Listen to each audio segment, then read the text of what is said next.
दिन आवेला धुनी धन जा गलवा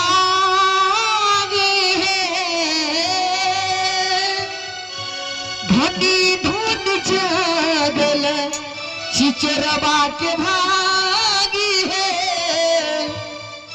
हमर नेता छतिन आवेला। क्या तो नेताजी हमारे लेना हाँ कुछ ले ली अपना सबके गुण जरूर लेवे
जी की 21 रुपया हमरे संत गुरुदेव के चरण में चढ़लखिन है जे कहे भगवान गुरुदेव हमरो कभी सीट मिल जाए तो ये नाम से सीट जरूर हमरो मिलते है।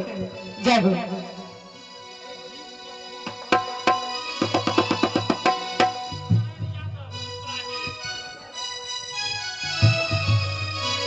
बहुत बहुत धन्यवाद।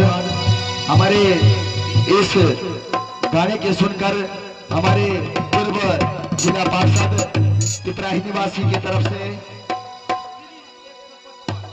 155 रुपए का पुरस्कार दिया है।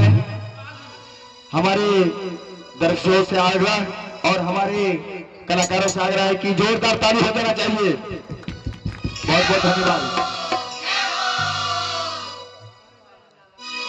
छत चांदन फूल गंगा जल छत चांदन फूल गंगा जल बेली चमेली का डाला साजल बेली चमेली का डाला साजल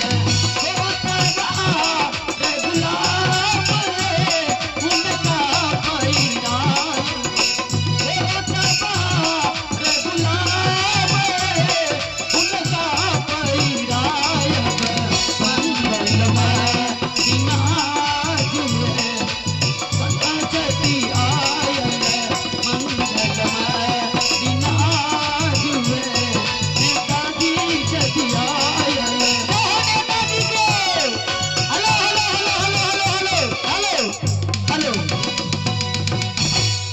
और हमारे श्री राम सागर के पोता श्री शिवम कुमार उनका तरफ से पूरे 21 रुपया का दान दिल गया। बहुत ही दान देने वाले दाता की देखिए पूर्व हमारे जिला परिषद के हम सब एक बेर भगवान के दरबार में जी दान केलखिन है। हम अपना मुखारबिन से सबसे पहले आशीर्वाद मिले छे। भगवान के जे दरबार में जाए छे बाबा भोलेनाथ के चाहे सदगुरुदेव के दरबार में तो कहे गोर लगे छे बाबा भगवान जी से आशीर्वाद दे छे। कोना गाँव में गाली गाली हो गाँव में गाली गाली नेता भैया घूरैया करैया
धन्यवाद। हमारे इस गाने पर